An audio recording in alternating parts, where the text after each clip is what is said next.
Hello friends, I welcome you all to this organic chemistry series.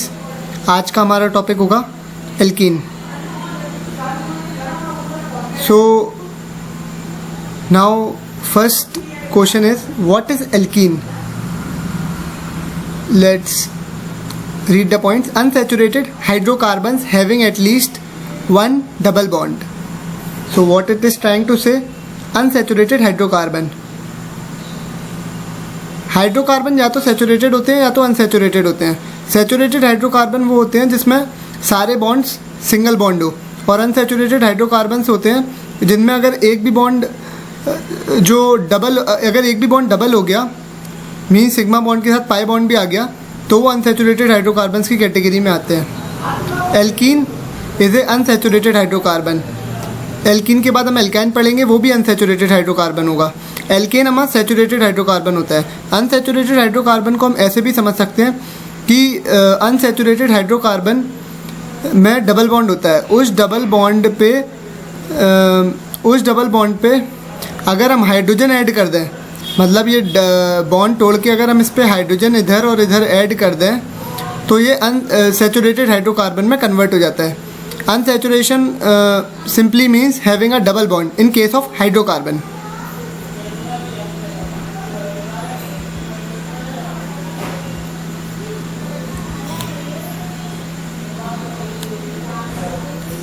Now coming on to our next point, general formula CnH2n. CnH2n. This is the general formula for alkene. यहाँ में एक बात ध्यान रखनी होगी कि n की value 1 नहीं हो सकती। n की वैल्यू जो हमें शुरू करनी होगी वो 2 से शुरू करनी होगी, और 2 पे हमें कौन सा एल्कीन मिलेगा? C2H4, that is ethylene.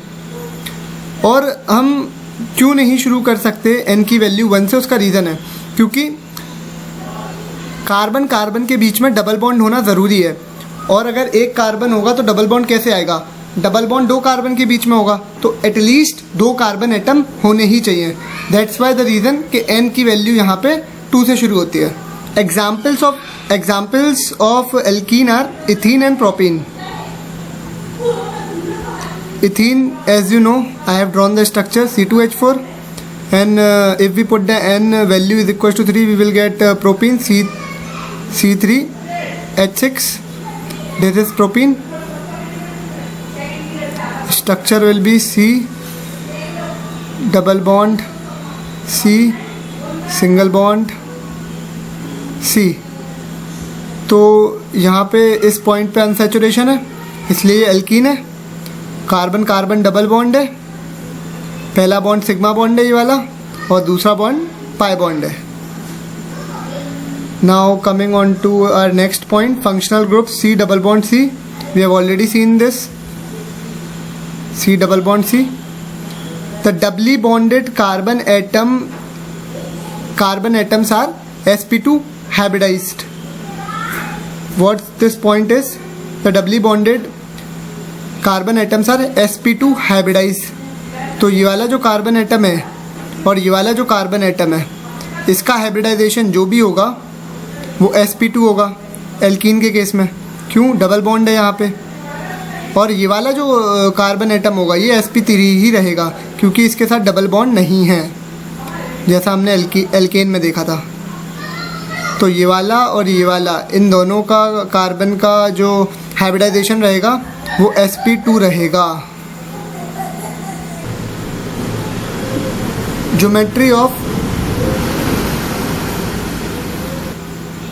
Geometry of unsaturated carbon atom is trigonal planar.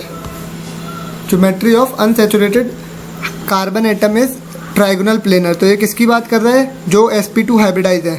sp2 hybridise जो भी होता है एटम, उसकी ज्योमेट्री ट्राइगोनल प्लेनर ही होती है। तो यहाँ पे कौन से एटम है जो डबली बॉन्डेड है, तो उनकी ज्योमेट्री क्या होगी? Trigonal planar. ये वाले की ट्राइगोनल प्लेनर होगी, ये वाले की भी ट्राइगोनल प्लेनर होगी। और ये वाला एटम जो अपना sp3 हाइब्रिडाइज है, ये क्या होगा? मैंने आपको एल्केन वाले चैप्टर में बताया था, ये टेट्राहेड्रल होगा। There is a mess, let me clear it up.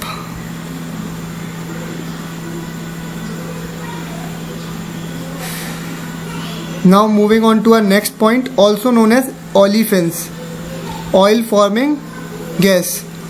So this is a memorable point. Let us memorize it, that alkenes are also known as olefins, oil forming gas. Meaning of olefins are oil forming gas. Now there are some points that you must remember about alkene, because ये पूछे नहीं जाते हैं, but अगर पूछ लिए कभी कभी तो आप फंसो नहीं, इसलिए मैंने लिख दिए हैं ये वैल्यूज़, ये आप याद कर सकते हैं। PDF की लिंक आपको डिस्क्रिप्शन में दे दी जाएगी। कार्बन कार्बन डबल बॉन्ड जो है उसकी बॉन्ड लेंथ 1.34 एंगस्ट्रॉम होती है। कार्बन हाइड्रोजन की बॉन्ड लेंथ 1.10 एंगस्ट्रॉम होती है। कार्बन कार्बन डबल बॉन्ड की बॉन्ड एनर्जी 143.1 किलो कैलोरी पर मोल होती है। Carbon hydrogen bond energy 98.69 kilo calorie पर मोल होती है। तो ये वाले पॉइंट्स आप याद कर लेना, ये वाले पॉइंट्स आप मेमोराइज कर लेना, लिंक आपको दे दूंगा। Now coming on to a point, preparation of alkenes.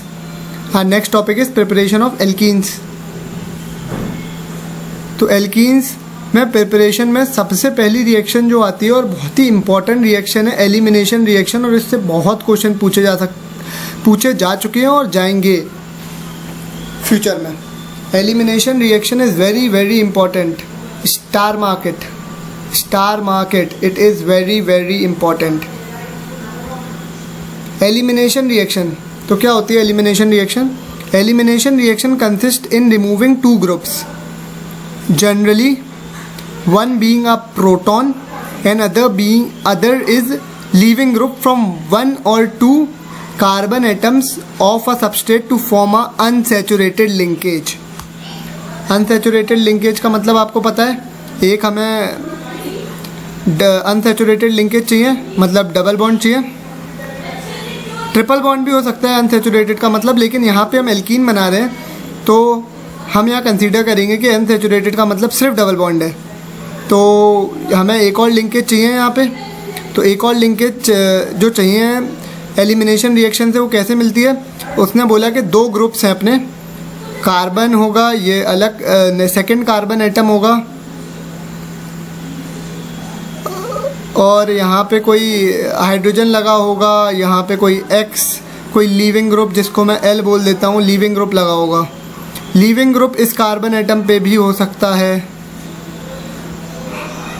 आगे केसेस डिसाइड करेंगे कि सेम कार्बन एटम पे लीविंग ग्रुप होता है और हाइड्रोजन एटम होता है तो कौन सा केस होता है, और अब एडजेसेंट पे होता है तो कौन सा केस होता है। तो हम जब हाइड्रोजन और लीविंग ग्रुप को निकालते हैं तो यहाँ पे एक अनसैचुरेटेड लिंकेज आ जाती है, या फिर हम ये वाले हाइड्रोजन एटम और ये वाले लीविंग ग्रुप को हटाएंगे तो यहाँ पे भी अनसैचुरेटेड लिंकेज आ जाएगी और डबल बॉन्ड आ जाता है। इसी को हम बोलते हैं एलिमिनेशन रिएक्शन। और ये एलिमिनेशन रिएक्शन का बेसिक था। हम टाइप्स ऑफ एलिमिनेशन रिएक्शन देखेंगे कौन सी होती है। एक होती है अल्फ़ा एलिमिनेशन और एक होती है beta elimination. Let them study in detail types of elimination reaction. Now what is alpha elimination? when the two atoms or groups are eliminated from the same carbon atom, the process is called alpha elimination. सपोज वी हैव अ compound जिसमें organic compound है, carbon है, उससे कोई carbon जुड़ा हुआ है, यहाँ से कुछ ऐसे करते करते ये कोई है एटम, और यहाँ पे मैं मान लेता हूँ कोई हमारे पास एक ग्रुप है, लीविंग ग्रुप L1 नाम देता हूँ। इसी कार्बन एटम से हमारा जुड़ा हुआ है लीविंग ग्रुप L2, और ये एक एटम है L2 और ये एक एटम है L1। अगर हम इन दोनों को, अगर ये दोनों रिमूव होते हैं L1 और L2 और यहाँ पे एक लिंकेज आती है, तो हम उसको क्या बोलते हैं? Alpha elimination. हम बोलते हैं उसको अल्फ़ा एलिमिनेशन। वहीं हम दूसरा केस डिस्कस कर लेते हैं, बीटा एलिमिनेशन क्या होता है। अल्फ़ा एलिमिनेशन और बीटा एलिमिनेशन को हम डिटेल में नेक्स्ट वीडियो में देखने वाले हैं। Beta elimination, when the two groups or atoms are remove from the two adjacent carbon atoms, the process is known as beta elimination. The process known as beta elimination. तो बोलना क्या चाह रहा है, अगर हमारे पास ये कार्बन एटम है, ये कार्बन एटम है, और हमारा कुछ है ये ऑर्गेनिक कंपाउंड, यहाँ पे लीविंग ग्रुप L1 लगा हुआ है। सपोज कर लेता हूँ L1 is the leaving group here and L2 is the leaving group here. And ये दोनों carbon atoms, which one, this one and this one, these both carbon atoms are adjacent, ये adjacent है बगल बगल में, और हम इन दोनों L1 और L2 को लीव कराते हैं, L1 और L2 को लीव कराते हैं तो यहाँ पे एक डबल बॉन्ड आएगा। तो ऐसे वाले केसेस जिसमें एडजेसेंट कार्बन एटम से लीविंग ग्रुप रिमूव हो रहे होंगे उनको हम बोलेंगे बीटा एलिमिनेशन। दोनों में हमें एल्कीन मिलेगा। Now first we will study beta elimination in detail. So इस वीडियो में हम बीटा एलिमिनेशन के सिर्फ टाइप्स देख लेते हैं, और नेक्स्ट वीडियो में हम एक एक टाइप को बहुत अच्छे से कवर कर रहे होंगे, क्योंकि इन पे क्वेश्चंस बहुत ही अच्छे बनते हैं और ये बहुत स्कोरिंग पार्ट है। बीटा एलिमिनेशन सबसे पहला E1 मैकेनिज्म से हो सकता है, E2 मैकेनिज्म भी बीटा एलिमिनेशन से होता है, और E1CB भी बीटा मैकेनिज्म को ही फॉलो करता है। तो ये 3 टाइप हो गए। कौन से E1 मैकेनिज्म, E2 मैकेनिज्म और E1CB, तीनों बहुत इम्पॉर्टेंट है और इन तीनों से क्वेश्चन पूछे जा चुके हैं, नीट हो चाहे जेई मेंस हो, बोर्ड्स हो या फिर जेई एडवांस हो। Thank you. इस वीडियो के लिए इसलिए काफ़ी है, अगली वीडियो में हम E1 मैकेनिज्म से डील कर रहे होंगे।